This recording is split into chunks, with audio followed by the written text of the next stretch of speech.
I will always have a special place in my heart for Bretonnians. It was the first large-scale army that I ever purchased when I started working for Games Workshop all those years ago. I did a terrible job of trying to do the army back then, and when Old World returned, this was the project that I wanted to jump on the most, and this is what I have managed to do so far with its release.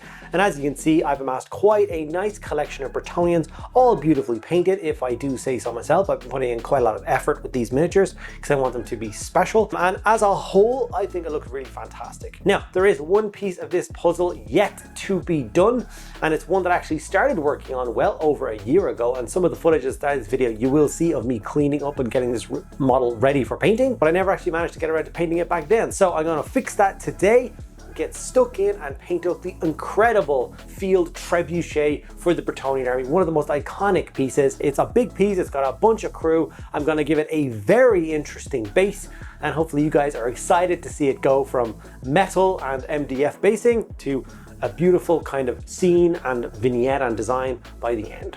So without further ado, let's dive in and get it done. So one of the things I'm incredibly grateful for is that even over the 20 so plus years that I've owned these miniatures, all the parts have ended up in different places multiple times. And somehow when I went to get it all now, I did actually find everything. I have every single piece of it. Nothing's missing. None of the crew, the little kid with the slingshot, the wheelbarrow, the counterweight, everything is here. Thank God. Now, it's in a fairly poor and sorry state, so it is going to take a little bit of time to get it back to basically the beginning again. You will notice as I constructed this here, there's actually large gaps where I didn't get it to fit properly the first time, which just goes to show how poorly I did hobby back in the day. So hopefully now I will be able to pull these things apart and get it all cleaned up and get it back to a really nice kind of beginning process. So the first thing I'm going to do is get pure acetone. You get this from like nail or beauty salon, like supplier stores. It is pure acetone. But if you need to strip any metal miniatures, don't use it on plastic, don't use it on resin, but metal miniatures, acetone is a great thing to do. You can see as I'm pouring it on, the paint is falling off. This is it after maybe 10 minutes. Obviously, I've put on gloves, I put on a safe surface, so I've got a tray here so the stuff can't spill off the edge. And obviously I remove the piece to that, and then I use an old toothbrush, dip it back in the solution and scrub it off until I'm left with basically this. All the paint is removed, all the old glue and gunk is removed. I'm going to go in now, remove any mold lines that I forgot or any other bits and pieces so that I can now get this miniature assembled properly. No gaps, no nothing, no bent pieces, anything like that. And when it's all constructed, it will look something like this. The counterweight is just sitting to the left there. This is the custom laser cut base that I made. I cut this out myself, designed it myself so that I could have the regulation size base for everything, but then they could sit into this really nice scene.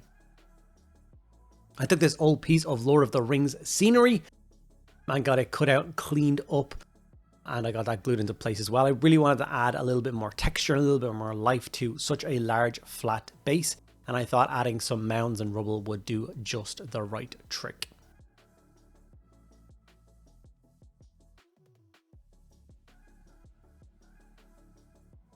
I also wanted to use some kind of cork to add some more texture. Basically, a flat ground would just look really weird and crappy. So one of the easiest way that I found to add mounds to it is I have some of these cork coasters I got from IKEA. You pull off a part of it, you super glue it to the base, you wait for that glue to dry so the bottom of it is really secure, and then you can actually just pull it apart with your fingers. As you can see, it looks really flat and weird now. But you can just kind of pull it apart with your fingers and kind of rub it with your thumb or whatever to smooth out some of the sides and make it blend a little bit more naturally into the base. Make it actually look like a rock or an old pile of stones or whatever on the base, and it not look like a giant coaster that's used to stop you getting tea stains on your table.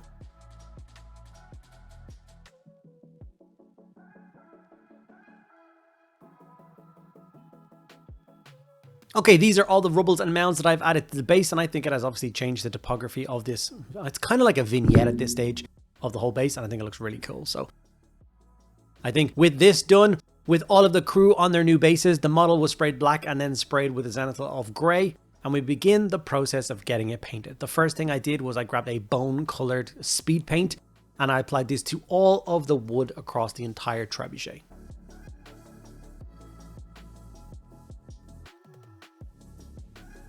Not forgetting, of course, to paint the wheelbarrow along with all of the wood on the trebuchet at the same time so that those two things can match. With the contrast or speed paint fully dried, we gave it a dry brush of a bone colored. So a nice simple Ushapti or whatever color bone you want over the top of it, and gave it a light dry brush across the entire thing. When that was done, you can see I'm now doing a much lighter, more controlled dry brush of a pure white color to catch all those sharp edges and details and just really make the wood pop. After this, we used a black contrast paint here, and we did a coat on all of the metallics across this entire piece. Traditionally, I would have done it as a silver, but I was following the kind of the artwork picture that they have on the Games Workshop website, and they did a very much a black iron color for all the metallics. So I decided to copy along, and I think it made a really nice choice.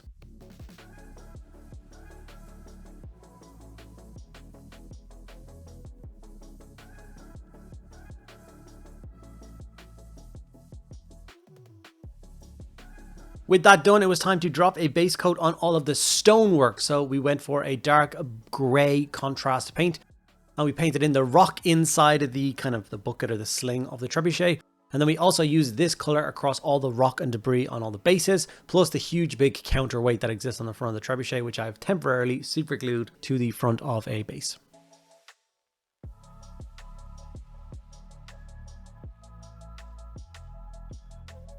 When all of that was fully dried, we just basically went through with a mid-tone gray and then a light gray and then a very, very, very tiny bit of white, dry brushing those across all those pieces to build up a really nice rocky texture across all the details.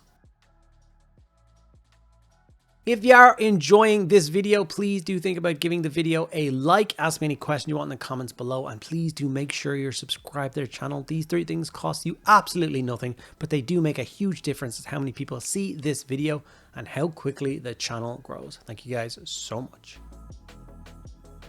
I'm so happy that I did decide to add that Lord of the Rings kind of broken down masonry piece to the base. I think it adds so much to the piece, and you will see it at the very end when I've blended it in with texture paste and stuff and made it match a little bit better. It looks really, really cool. Okay, with the stone piece, obviously I'm dry brushing that up, and it is meant to be entirely stone. It is from a statue, but I did decide to do that shield icon on the front to match all the little shields across the entire trebuchet. So you will see that become kind of half orange and half black in a minute, because that's the kind of color scheme that I'm going for with the particular peasantry of this guy.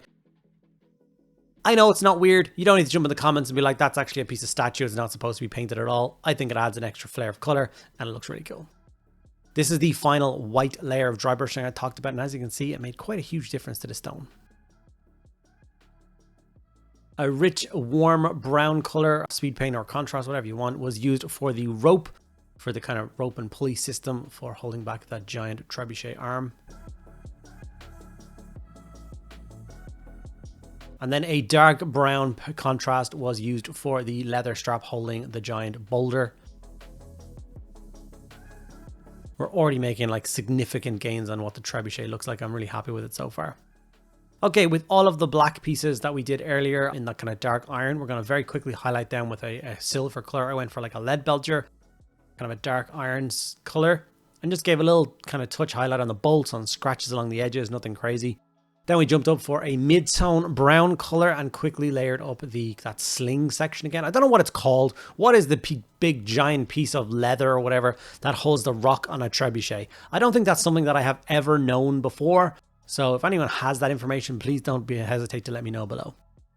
These are those half orange and black shields I was talking about earlier. I'm going to be building those up, and those same colors are going to translate over to the crew of this. All 5 crew members of this will get this little color plastered across their clothes in a much more haphazard way than if they were knights, obviously, because they're still just peasantry. But it'll look really cool. And here's that scene where I was talking about where I added it to the shield on the front of the masonry. And when it's glued into place on the trebuchet, it does add this like striking bit of color. I think I didn't do it whilst I was doing the whole project, but I think it deserves a transfer across the front of that. Would that be putting it a step too far? I don't know, but I think I'm probably going to do it anyway. Here's me adding some super glue to that kind of boom arm and gluing that giant masonry block into place. And like I said, you can see how striking the orange and black is mixed in with the entire piece, so I'm really happy with it. Getting some brown texture paste now. And painting this is actually going to take a little bit of time because obviously we have to paint the entire trebuchet base, all 5 crew base, and then the huge big vignette scene bit that we've done. We need to get that base coated in that dark brown texture paste as well. This is that bit earlier where I was talking about where I was going to blend this giant rock into the scene. And those bits that I didn't do gray, you can see I'm building up the kind of brown up and around that to help that happen. Okay, time to get a very quick base coat on the crew before I wash them down. So a simple like tan color was used for all of the wraps and bandages and stuff that exist across all of these miniatures. And then just like the shields that exist all over the trebuchet, we are going to use an orange speed paint and a black speed paint to base coat in certain parts of these guys. And it's kind of up to you which parts you would do and which parts you wouldn't do. It's kind of mix match. If I went back and did these guys exactly the same way, I would probably end up doing different colors for different ones because I just kind of winged it as I was going along. Like I've given this guy a big orange apron. His apron probably shouldn't be orange. It should probably be some sort of browny leather, but it's fine. It looks really cool. It just doesn't matter.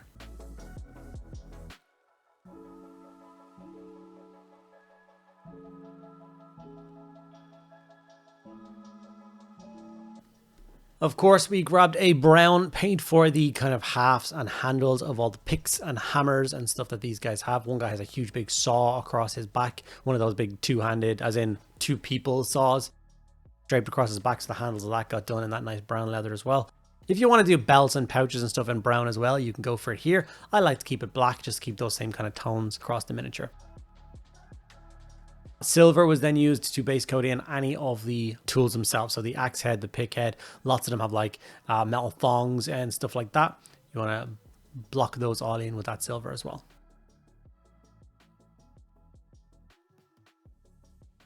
Adding a base coat of a nice, rich, warm skin tone to all of their faces, hands, and one guy has a random foot out. I don't know why. Even the peasant boy with a slingshot has shoes on, but one guy's just got this one weirdo foot hanging out, so make sure you get that base coated in as well. With that done, we are going to throw a sepia style shade across these entire miniatures. Okay, we're at the end of day 1 of getting this Bretonnian trebuchet finished, and we have made significant progress in day 1. The entire base has got its texture paste on, all the rocks are painted up, the trebuchet itself is 90% there and finished, and not only that, I didn't think we'd get this far, but I managed to get all the base coats and washes on the crew for this thing, which means tomorrow I can literally focus on painting the crew, and I do want to put a lot of effort into those. I know they're just peasantry, but this model has a very special place in my heart. I've had it for so many years, and it has deserved a really good paint job for so many years that I do not want to let it down now. So I will take my time and I will do as nice a job as I possibly can on these infantry. And then I can't wait to obviously dry brush up all the base and add all the tufts and all those kind of bits and pieces. It's going to be lots of fun. Now, while I have you here, I just want to say a huge thank you to everyone out there that supports the channel, whether it's by watching the videos, whether it's by liking, commenting, subscribing, or if you do go that extra mile and you are signed up to our Patreon. Thank you guys so much for helping support the channel. Without you guys, I literally could not continue doing this. So thank you so much. As an extra bonus for all you awesome Patreon people out there, we're adding a bunch of extra support for you, including monthly giveaways. And the giveaway for this month is none other than the beautiful new Knight Questores kit from Games Workshop. So if you want a chance to win this, all you have to do is be signed up to the Patreon. At the end of October, I will nominate the winner of that and ship it anywhere in the world. I think it's a pretty good one. And we'll be doing these giveaways every single month, so there has never been a better time to get involved. Okay, with all that out of the way, let us jump in to day 2 of this awesome piece. Okay, day 2 started with and pretty much finished with getting the crew nice and done and then getting the base worked up. So I very quickly decided what paints I need to use to layer up the orange, black and skin parts of these miniatures. And I kind of decided on the tan parts on the fly, so they didn't get added to the palette just yet. But before I went in and started layering up and tidying up their feet, I did want to get the rest of the base paint on. So the first thing I did was dry brush a nice rich orange color across all of that brown soil. Some people get confused as to why I use orange when I'm kind of dry brushing up dirt or soil. It adds a really nice sense of warmth to the whole thing, kind of like there's like iron in the soil or something. And then when that's done, I do go over that with a light bone color. And those three colors together, that rich brown texture paste, a simple dry brush of orange and a simple dry brush of bone, I think gives you a really, really nice color soil to use across like fantasy miniature. I use this same style for every single one of my old world armies, plus all my Lord of the Rings armies have this kind of stone. Unless you're like a dwarf and you're underneath the ground, so you're gonna have a grey base, or night goblins, same idea. Mordor might be on a different color, but for the most part, this is the color that I will use. And then a nice matte black paint to do all of the base rims. Not just the base rims, as it turns out, because I do the base rims and then inside the vignette, all those squares that are there when a crew member dies or the trebuchet gets taken out, I wanted to paint in black and keep it neat and tidy as well. Okay, with that done, it was time to do the layering process across these miniatures. Starting with the black, we're going to go for a 2-stage layer. A mid-tone, which is a black with kind of a touch of grey to it. And then the last highlight is actually almost just a really dark grey. And we're going to highlight up those parts, taking our time. Like I said, there's 5 miniatures. There's not a crazy amount of detail on them. And if you do make them, like, take your time with them, make them look really nice, it's going to just add to that effect. Like, I've seen the finished result of this whole project, and it's one of the pieces I've done for the old world that I am absolutely the most proud of. I think it looks incredible, so I will definitely be happy looking back that I took my time on all the different bits and pieces and made it look really nice.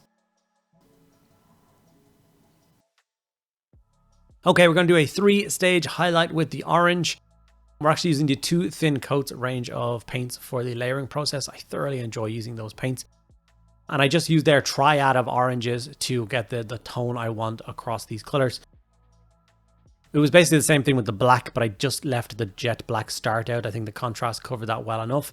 Whereas the contrast orange isn't really where I want to begin the orange. So I went pretty much back in with the entire triad and fixed it all up.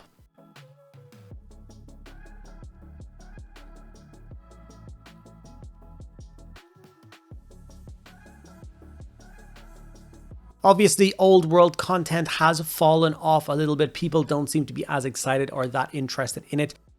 But it is such a passion project for me that I do thoroughly intend on continuing to pump out as much old world content as I possibly can.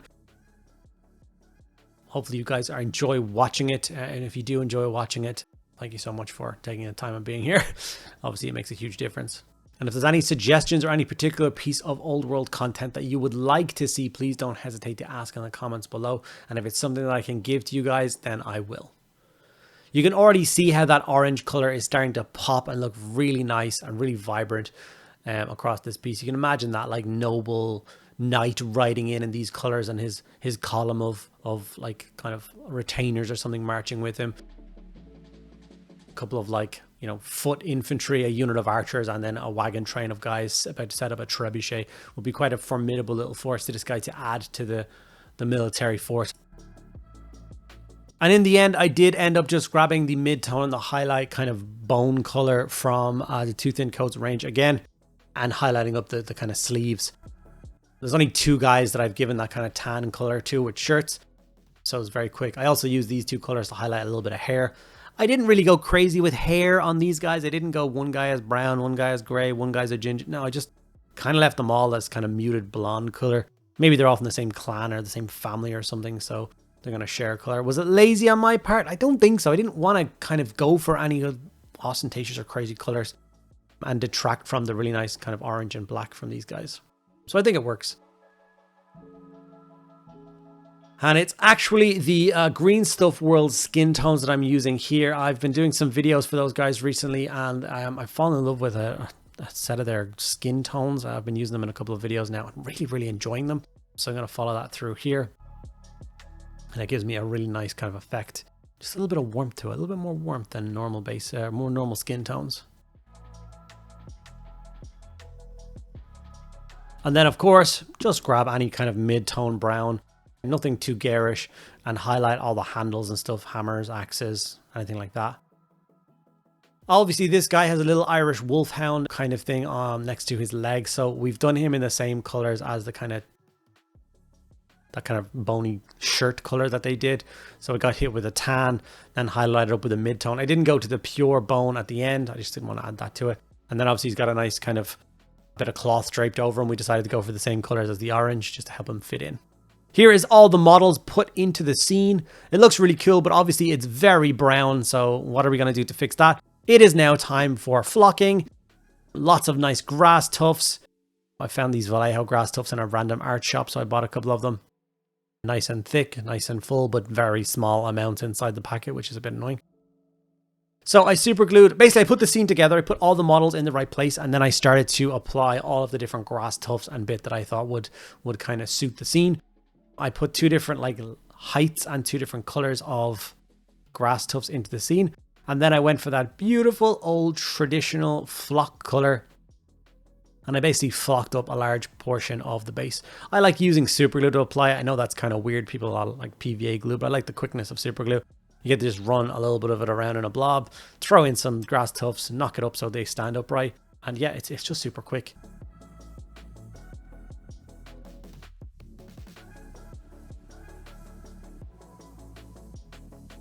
And obviously this is going to add a huge flare of color to this piece and really set that tone that you are, like I said, a trebuchet crew that's been dragged into a field to set up and start raining down hell, you know, a couple hundred meters ahead of you in the midst of the enemy. So here is the finished base and the finished miniatures. And as you can see, as I continue to place all of the models into the scene, you are truly left with, I feel the correct word is a vignette. It looks really cool. It's going to look incredible in a cabinet. I will deploy it on the tabletop just like this. And if an opponent has a problem with size and stuff like that, I can obviously just pop the trebuchet out, put on the table next to him, and then that can be the true scene of it. So hopefully you guys enjoyed this. You like what I did. I am very much looking forward to doing more videos like this for the old world very soon.